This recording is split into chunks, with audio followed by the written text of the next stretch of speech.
Council general بلال خان پاشا اور سفیر Ankara Sehrish Sajjad قاضی کی خصوصی کاوش سے ترکی کے استنبول ایئرپورٹ سے PIA کی خصوصی پرواز مزید 269 افراد کو لے کر اسلام آباد کے لیے روانہ ہو گئی ہے۔ مزید تفصیلات عاطف بٹ کی رپورٹ میں۔ ترکی میں تعینات کونسل جنرل بلال خان پاشا اور سفیر انقرہ سہرش سجاد قاضی کی کوششیں رنگ لے آئیں۔ ترکی میں پھنسے مزید 269 افراد PIA کی خصوصی پرواز کے ذریعے پاکستان روانہ کر دیے گئے۔ اس سے پہلے بھی 194 مسافروں کو پاکستان پہنچایا جا چکا ہے۔ آج جو ہے استنبول میں جو پاکستانی پھنسے ہوئے تھے اس میں سے 269 پاکستانی آج استنبول سے اسلام آباد کی طرف روانہ ہو رہے ہیں۔ ہم جو ہے استنبول میں موجود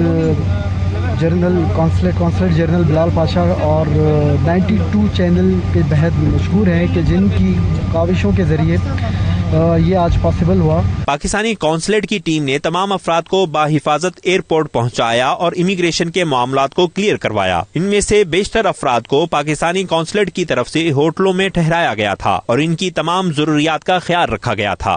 دنیا بھر کی طرح ترکی میں پھنسے پاکستانیوں کی وطن واپسی کا سلسلہ جاری ہے۔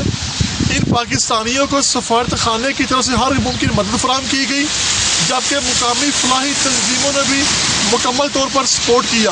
عاطف بٹ 92 نیوز، استنبول، ترکی۔